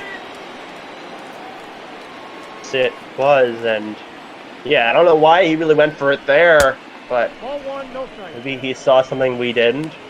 Seemed like if he was going to get it, he'd have to dive, not slide, and just a miscalculation, and that's going to cost them. A couple of sloppy defensive plays, mostly for the Braves, but I believe there was at least one for the Nationals. You definitely can't allow runners extra bases. You have to keep that ball in front of you if you're Ozuna. Yes, you do. And Minter, I don't know how much longer they'll keep him in. It's a 3-run game, so maybe they don't try to bring another guy in, but they were warming up they were warming up Green last inning. I don't know if he's still in the pen. I haven't seen anything reported about other guys warming up. They have their entire bullpen. Maybe they bring a Newcomb after this to just eat some innings. Save the rest of their bullpen for another day. I don't know what the decision will be here from Bryce Kirk. So that one's low, 3-1. Maybe he goes with a righty because he has a couple of righties coming up after Soto. And that one hit into left center field, and that will be into the gap. A double by Soto, and that's going to score Eden. So 5-1 now. Game turning into a little bit of a blowout. Not kind of what we expected here with such great pitchers, but 5-1 now, a 4-run deficit, and Nationals have a really good bullpen, so it's going to be difficult for Braves to claw their way back. 30-second double there for Soto, and it is going to be Sean Newcomb, the long man, at 3.01 ERA, 38 games, with these 39. Pretty good batting average against both righties and lefties. He's going to face a couple of righties here. And if a Braves starter would get hurt, he would be out. But now that they did trade Kluber, they kind of have that insurance. I'm not sure what they're going to do. If they're going to have another long reliever. You see Kendrick's home run earlier this game. It was not off Newcomb. It was off Soroka, but that was a shot, and that's the only home run we have so far this game. We have 2 innings to go, so maybe we see another. I don't know. Hopefully. It'd be fun. That one to Kendrick is low, 1-0, and you see Kendrick, pretty good average with runners in scoring position. Just having a solid year all around. And that one hit towards second base, but nice lunging play by Alvis, and he'll save a run and hit Kendrick for the second out of the inning. The catcher, number 28, Kurt. Very nice play there on the ground out. Soto goes to third. He's there with 2 outs. It will take a hit from Suzuki to get him in. He's already 2 for 3. Suzuki does have 2 hits, so he could do it. But a new pitcher for him, he's going to have to face. That's a ball. That one high, 1-0. Very good numbers with runners in scoring position. 326 for Suzuki.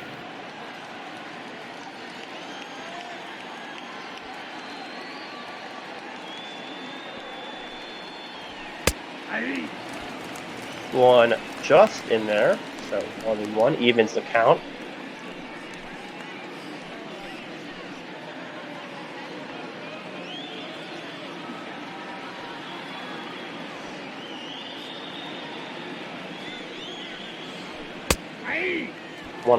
Another one that just hits the zone, and that's 1-2.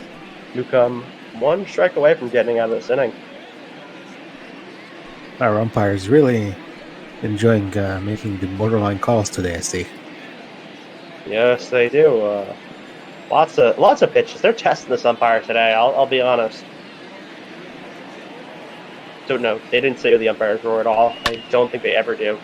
As that one's hit into right field, and NCRJ chugging over there, and still before the final out of the inning, but not before the Nationals score two. Makes it 5-1 as we head to the bottom of the seventh.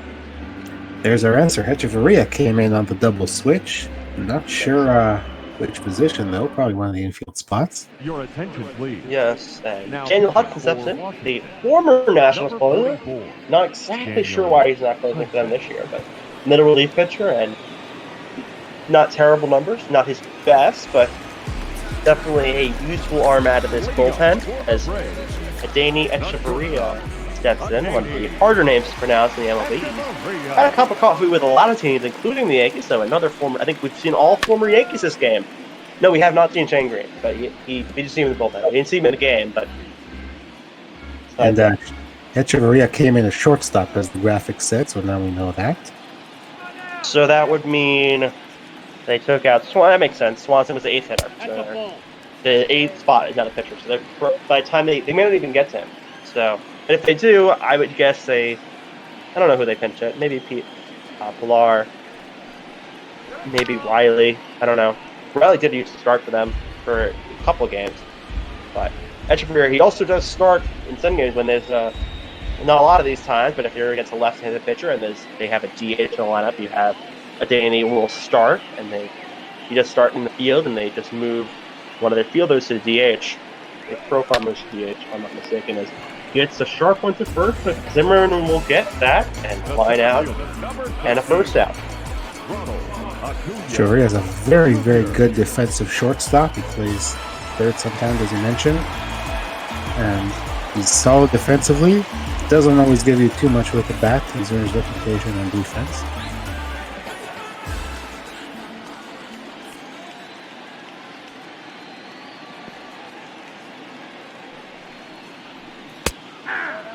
Cunha in. It's his third at bat, maybe his fourth. All right, yeah. He's 0 for 2 with a walk. There's a walk, so this is the fourth time around. I thought so. It was like the 7th inning. With the run scored, it should be the 4th, and all the hits, base runners we've seen. 1-1 now. Division standings, Cincinnati back 6.5 games. So that one's in there for hit on another misplay by Ian. Similar to what happened with the other inning with or with Ozuna, and a triple there for the pretty speedy Ozuna.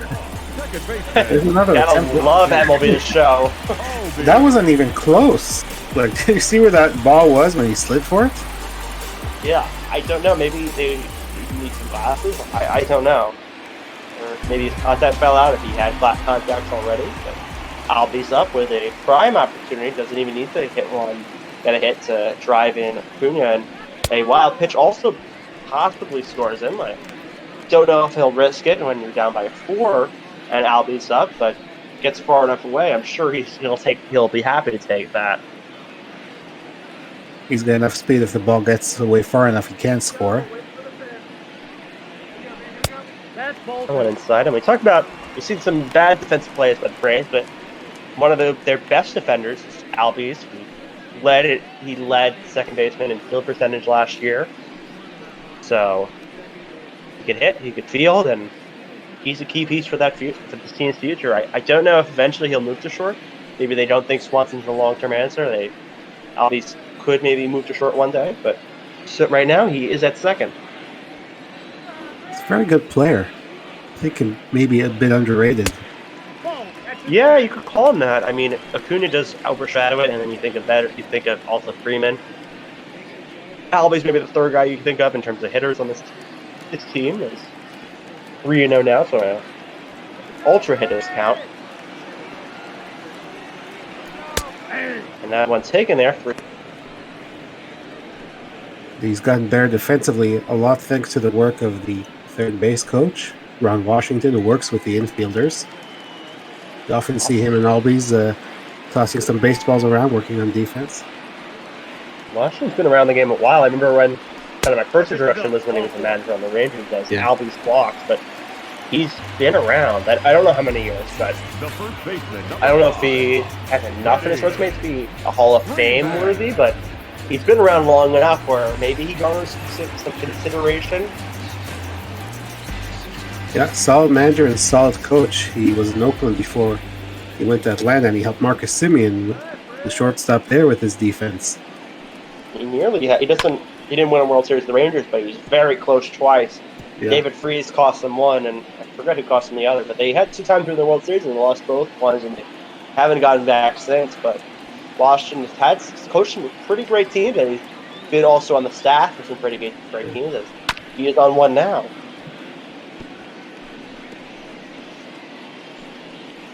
Freeman fouls it off.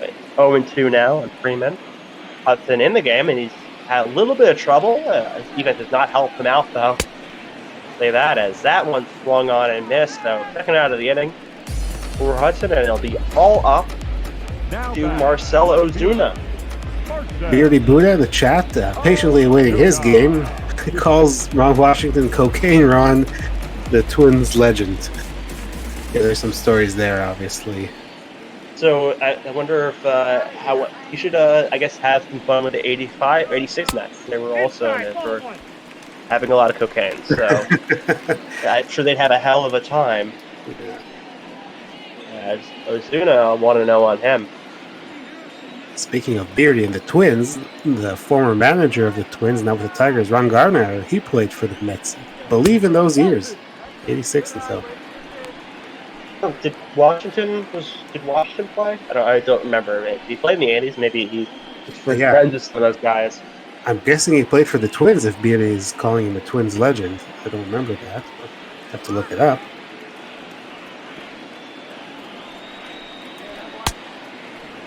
That one swung on a miss, so 2-0 becomes 2-1. Indeed, 81 to 86, Beardy tells us. He's the Twins expert here. And that one hit into second, but a nice launching play by Kendrick, and he'll throw it to first. Zimmerman, a nice scoop by him, and some danger for Hudson, but still 5-1 as we head to the top of the 8th. And I missed taking out the ball game, but after doing play-by-play yesterday, I don't think I want to do extra thing. Yeah, I did the Red Sox-Yankees game yesterday. That was a thriller. A near comeback for the Red Sox in the 9th off Chapman, but Yankees did hold on and snapped a losing skid. Took a 3-game lead in the division, and that's a close division. And they won again today, the first game that we had. Yankees were kind of struggling there for a while. They lost, I think, 4 straight. They lost 2 to the Red Sox, and then the Mets swept them in that mini Subway Series, but they bounced back the last 2 nights at the expense of their rivals, the Red Sox, at Fenway. As you see, Chris Martin, Justin Wilson warming up. Wilson a setup man and Martin a mid-relief pitcher in case they need a guy. And strikeout there for Moran. Moran, the second, maybe the second most famous red beard in the majors. And you think of Justin Turner's obviously the most, but you can't think of a lot of guys with red beards in the major leagues. Gotta love the red beard. Yes, you do, and that one's just how I want to know it. See Zimmerman's number, very good against Newcomb. And again, speaking of beards, Beardy says, swear to God, if the Twins lose by 10 runs again, I'm quitting BotBall. Okay, so we'll need another broadcaster after the Twins lose by 10 to... They're playing the Astros. Astros could easily do that. They have great hitting. Yeah. You see, the attendance, 39,157. It seems like it's that for a lot. I remember seeing that number before. Maybe I called the game at Braves Park. I know I called one Braves game. I don't remember who was at home, though. And just a quick thing also, first game of the series, so tomorrow's going to be Joe Ross. He's 7-8, a 4.40 ERA. As that one's hit into right center field. Now be into the gap for a double.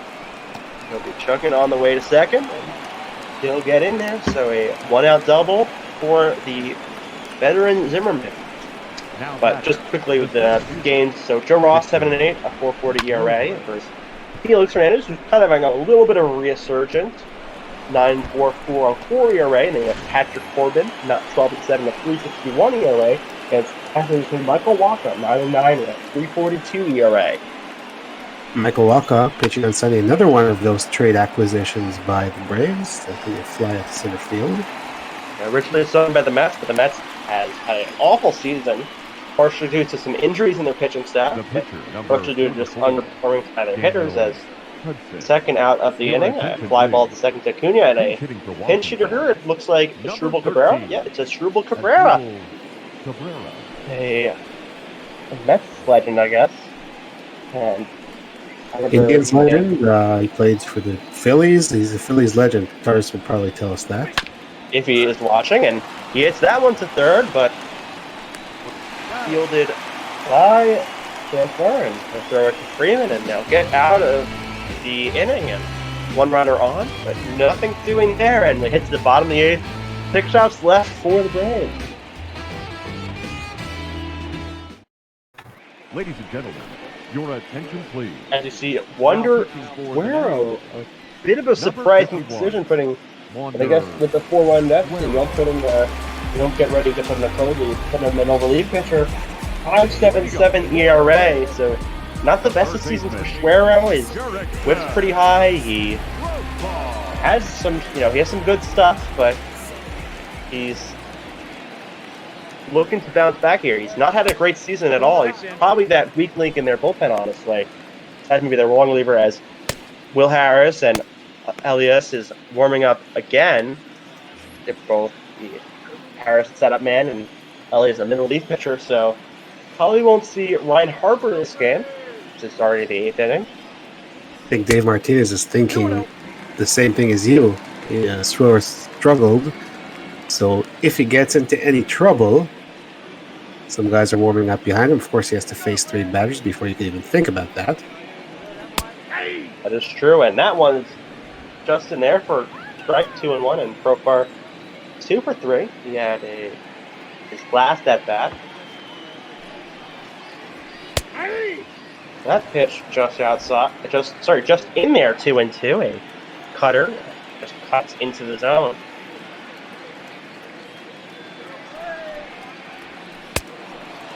That one swung on a miss. Would have been ball 3, but chased there by Profar and 1 away. Now batting, right fielder. Not sure what he was looking at. I mean, that was high, elevated. The other batter's box. But he swung right through it. Ender Inciarte steps into the box, and we're looking good so far, but a little bit, 2 outs to go.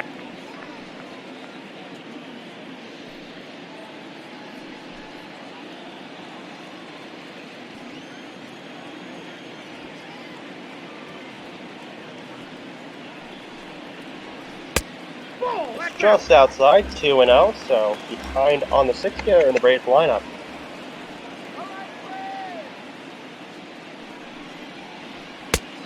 Well, that's off the One outside, 3-0. Tyler Flowers, catcher, on deck. So Atlanta, and their 8th hole is their pitcher, so they're probably they may have to use a pinch hitter this inning. 3-0. Lazy pitch and not swing, so 3-1 now. Taken all the way is Inciarte trying to get on base, and he will. He will, and it was pretty close, but the umpire decided to let it be, called the ball, and 1 out runner. See the first base coach there, Eric Young Sr.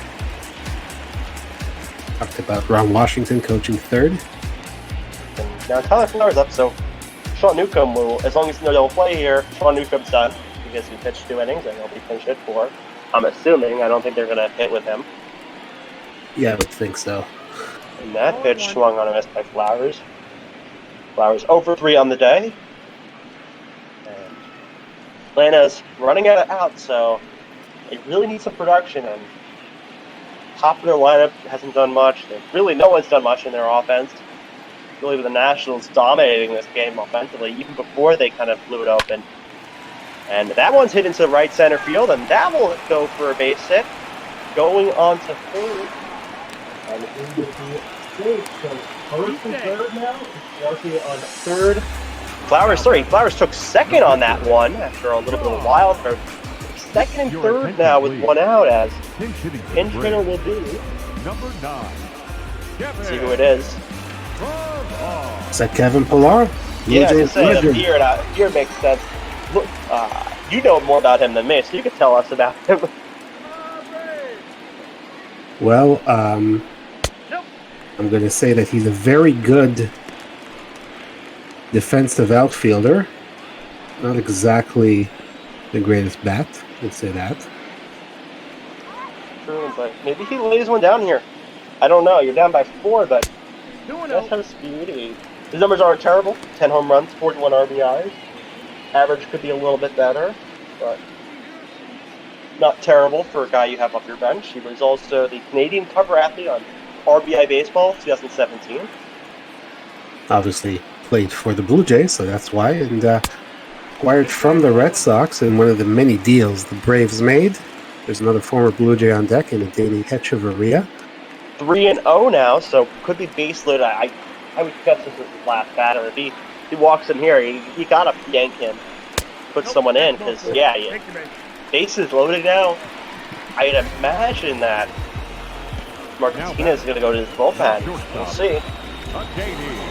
He does not. Could be a costly mistake here. Echeverria not known for his power, but a double makes it a 1-run game. And the Grand Slam ties it. So very curious decision here by Davey Martinez, sticking to Suero, who is struggling and only got one out. Echeverria has 3 home runs on the year, so not known for his power, but against Suero he may be able to, as that one's a little 1-0. But his numbers, the runs scored this is not very good. I said it was going to start at 11:30 next game. I am wrong. It started at 11:25, so do not think we'll be starting the next game. Maybe even go at least an hour late. After dark. Yeah, we had one where it went really late. It went to like 3 a.m. or something. Yeah, I was on that call a couple of weeks ago with Justin Rock. And I think I had the game the next day also. So that one's a key one. That's hitting to right field. No one's going to score there. So a big fly ball just when Suero needed it. So 2 outs now. And the top of the lineup coming up. See, they still keep Suero in, and Acuna, big opportunity for a grand slam here. I'm sure he definitely has the power, unlike Echeverria. Tie this one up. He is the guy who can tie this game with one swing of the bat, no doubt about that. And I'm really shocked that Suero is still in this game. I am too. I really don't know why. They had their entire bullpen rested. They had 2 guys warming up. Not sure why, unless if you want to save more arms for tomorrow. I guess maybe they think to won't go a lot of innings. Maybe they want to bullpen that one a little bit more. Shorten Ross's day.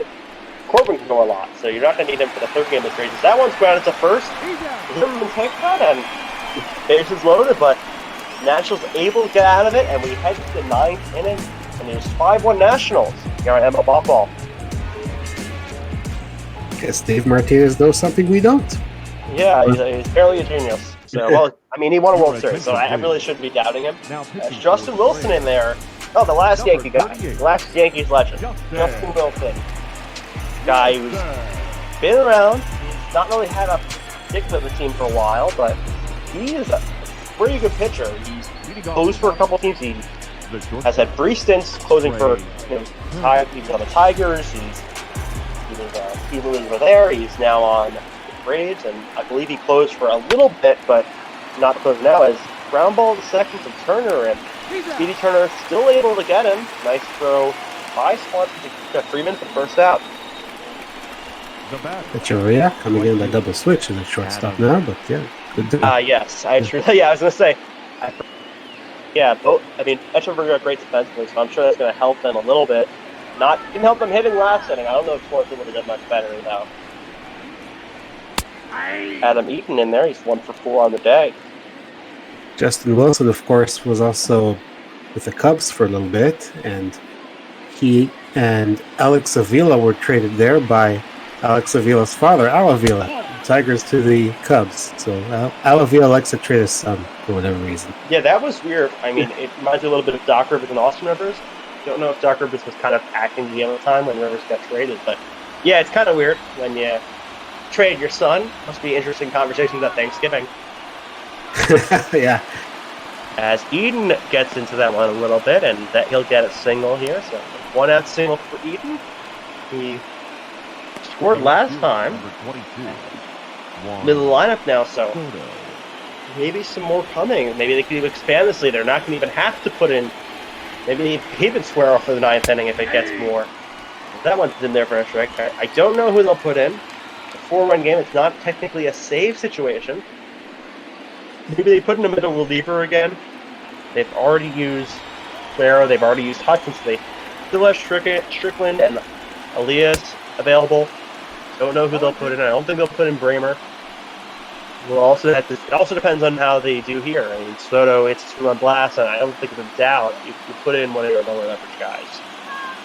I've seen managers go to a closer in a 4-run game just because it's still kind of close where if a couple of guys get on, it's a safe situation, so you're going to bring in the closer anyway.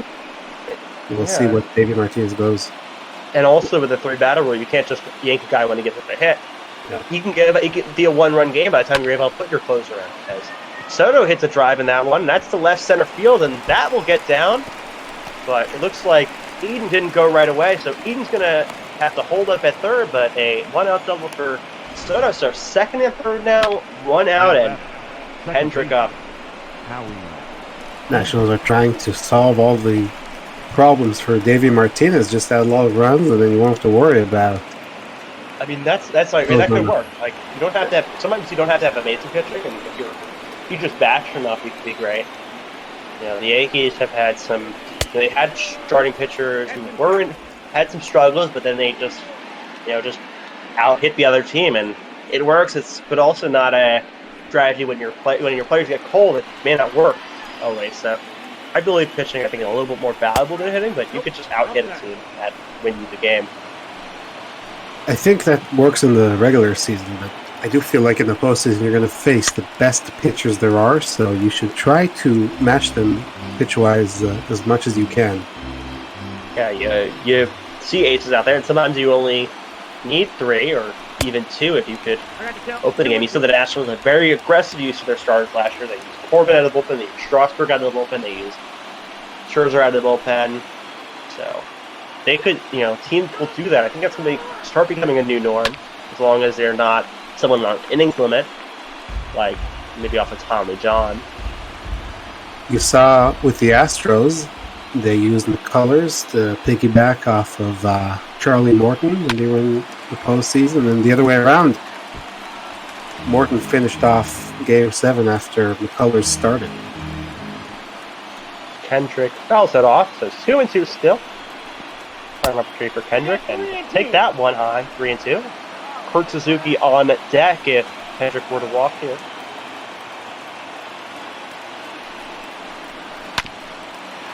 That one grounded to third, and Farfar will take it. George Freeman, they were playing in, and with a ground ball to third, you're not going to try to go up. It's just a tag, and you have an easy double play almost.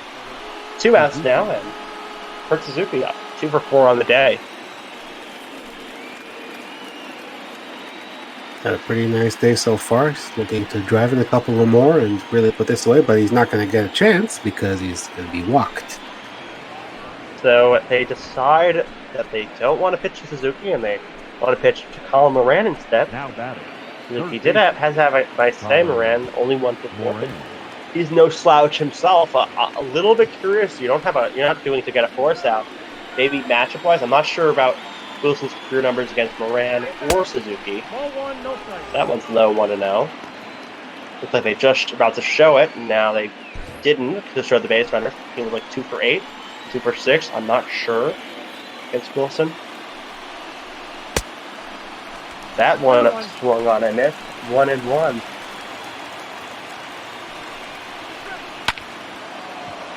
That one lined into left. That'll be a base hit, and that will score 1. That will score 2. And an RBI single by Colin Moran tries in Eden, tries in Soto, and now a 7-1 game. Nationals Now blowing it the open. first baseman, Ryan. So not a good idea to go for the more favorable matchup by issuing the intentional walk. I understand what Brian Snicker was thinking. Ladies and Didn't gentlemen, work out for him, and that's going to do it.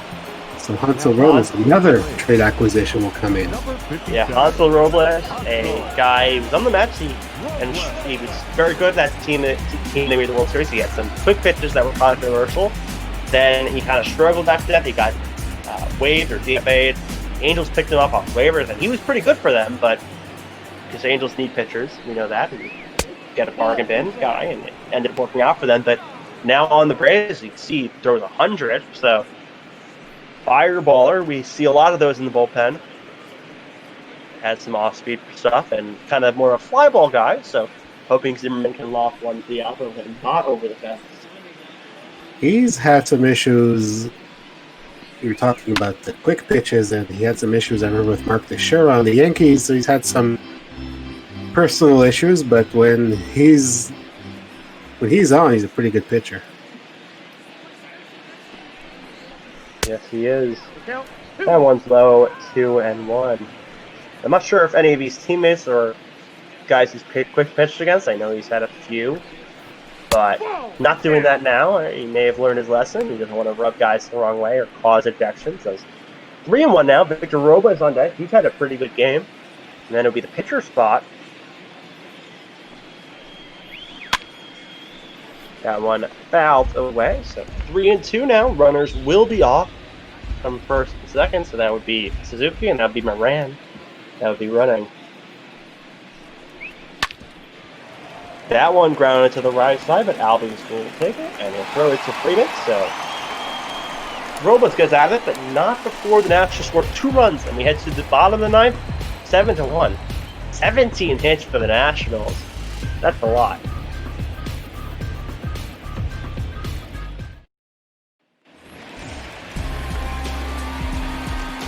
So it looks like Davey Martinez is going to stick with Wander Suero. 21 pitches. Kind of got into and out of trouble last inning, but they're going to let him finish off this game. They will. He struggled last inning, but he could struggle again. It's a 6-run game, so as long as he doesn't really collapse, it's his game to the end. He won't get the save because he's not pitching 3 innings, but I'm sure it'll lower his ERA if he gets out of this inning unscathed. 0-2 is the count. You see, there are Strickland's warming up and Elias is warming up. Not even the closer. I don't think they're going to bring him in unless and he gets really drastic. I think Suero, if he gets into trouble, maybe they bring in one of those guys, and if it gets into more trouble, you have to bring in Doolittle, but Martinez's aim is not to bring him in. Maybe Martinez saw the future. Well, he kept Suero, and he knew the Nationals were going to score 2 runs. Yeah, I guess so. So far, he's made all the right pitching decisions in this game. But he does have a couple of guys, as we mentioned, on standby, knowing that Suero has struggled at times. 2 balls, 2 strikes. And in the dirt, so 2-2 now on Albies. Braves have had situations where they could have scored more runs and they just haven't. But Nationals have 17 hits, so they could have even scored more. That one fouled away. I take it back to the first inning when the Braves had bases loaded against Scherzer, could only cash in 1 run. Flowing on and miss. Albie strikes out, so I'm not sure how many. I know Scherzer at 12. I don't know how many the bullpen had, but good amount on the day combined for this Nationals team. Is Freddie Freeman in there, 2 for 4 on the day. A lot of strikeouts today for Atlanta. Ball. That one outside, 1-0.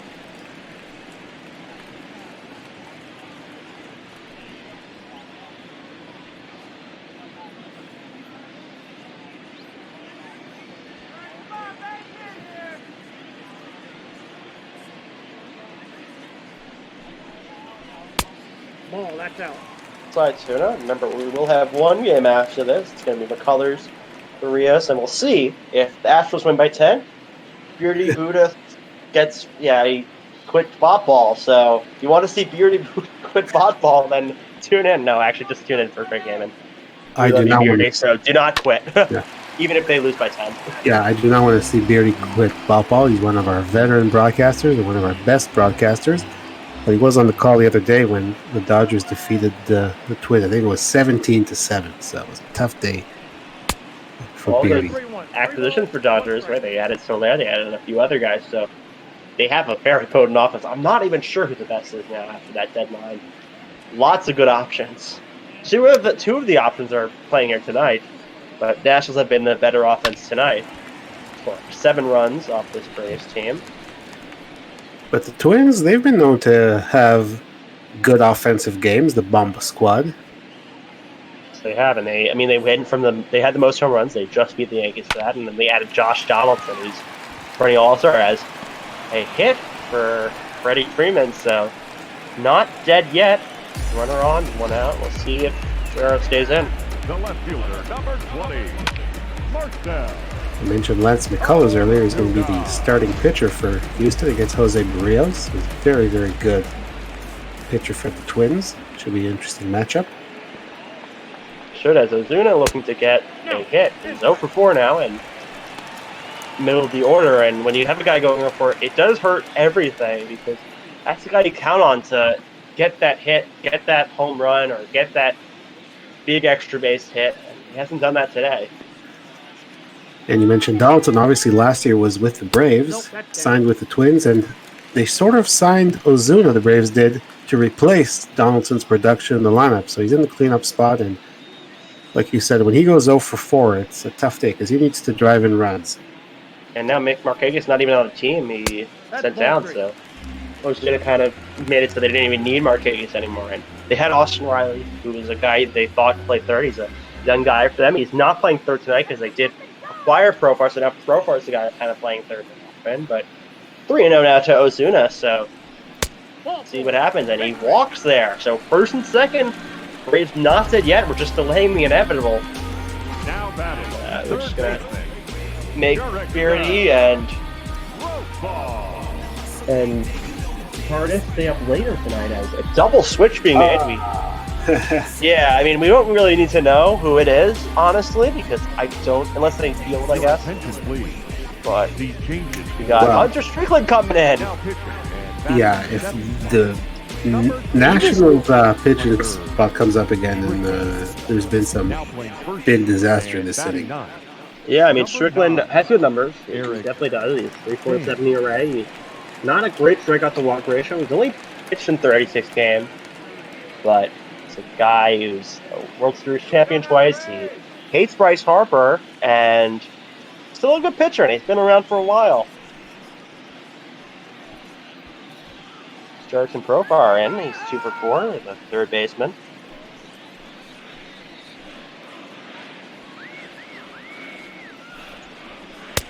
Ball, Inside 1-0.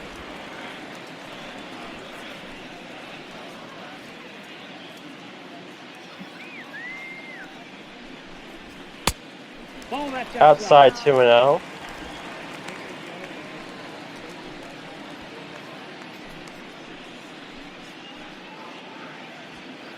Take this down. 3-0 now. It's not over yet. So the fat lady is not sung yet. Not exactly what you want to see if you're Dave Martinez. Guy comes out and throws Nope, that's a 4 straight balls. Ball 4. One's outside, and I'm running. Because we started late, I had my computer uncharged, so I'm running. Hopefully this game ends soon, because I'm at 60% charge on my computer. But not the worst, I will charge it. Stand and do this BotBall game instead of sitting. Enter into the yard, Ace steps in. He's 0 for 2, 2 walks. A walk would score a run here. I think that drives the manager crazy. Just relievers coming in, not throwing strikes. Yeah, like it's 6 runs. So if they, let's say they hit it, you're a good enough pitcher where they're not going to get a home run every pitch. Maybe you give up 2 runs, but you'll eventually get out of it. But you're not throwing strikes, and then the manager has to pull you, and he has to use another arm. And if Strickland can't throw strikes here, he's going to probably have to bring in Doolittle. I mean, a grand slam here It's a 2-run game. It's not that far off from being a very close game again. But it's 0-2 now, so he's starting to throw strikes on Ciarte. And that one swung on and missed, so 2 outs now. So it was 2 guys on, so not a safe situation yet. Because there were 4 runs when it came in. But if anyone else comes in now, it will be a safe situation. 3 guys on, and then that would be equivalent to being up 3. Doing math, yes. Tyler Flowers up 1 for 4 on the day. Not very good math, but I know that when you have a 5-run lead and the bases are loaded, it's a safe situation because the tying runs on deck. This is still a 6-run lead, so we're not there yet. But Tyler Flowers can make it interesting.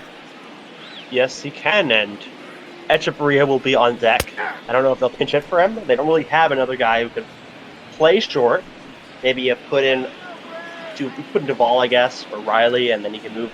Maybe Profar. I'm not sure if Profar plays short. He play a lot of pitches. 1 and 2. I don't know what they do with Echeverria coming up. We'll see. We'll see if that even happens. It's 1 and 2 now, and he swings and misses. So not going to end up with Echeverria up and ball game over. And the Washington Nationals in the first game of the series 7-1 and expand their division lead. Player of the game, I'm not sure who it will be. Maybe Juan Soto. Maybe Scherzer. Scherzer's had a great game. Maybe Victor Robles. We'll have to see as Nationals celebrating their high five and their pounded fists. And in game 1, you have your ace on the mound, even if he hasn't pitched like an ace. You can win that game if the game needs to win. Joe Ross is probably a little bit of a disadvantage against Hernandez tomorrow. So you see Hernandez right there. Final line score 7-17-0 for the Nationals, 1-8-2 for the Braves. And Max Scherzer goes to 10-7. Mike Soroka moves down to 10-11. And the Nationals with a victory as player of the game, Max Scherzer. 12 strikeouts this game. And go to the highlights for this game. Bottom of the first, and Jurickson Profar opened up the scoring and got a single, and Scherzer looked to be struggling a little bit, but he settled down after that. That was her last run, and Kendrick with an absolute monster shot into left center field. That ties the game up, and a couple of big hits off Soroka. I think for the Braves, the key was that first inning when they had Scherzer on the ropes, and then he got to work. He only gave up 1 run, and now we're going to see at least one of his strikeouts here against the opposing pitcher. A pitcher-on-pitcher crime as Soroka caught looking foolish on that slider, and then Nationals got another run on a single by Trey Turner, and that scored Victor Robles and 58 kills, and that showed it there. And then another one of his strikeouts, one of his straight strikeouts, and Albie struck out swinging. Some words from the umpire there by Albies. Not sure why. And then another strikeout, and I believe that was, I don't know if that was his 8th, that was like his 5th or 6th. Then Eden Vanzalid, he had a double into the gap, and that made it 4-1.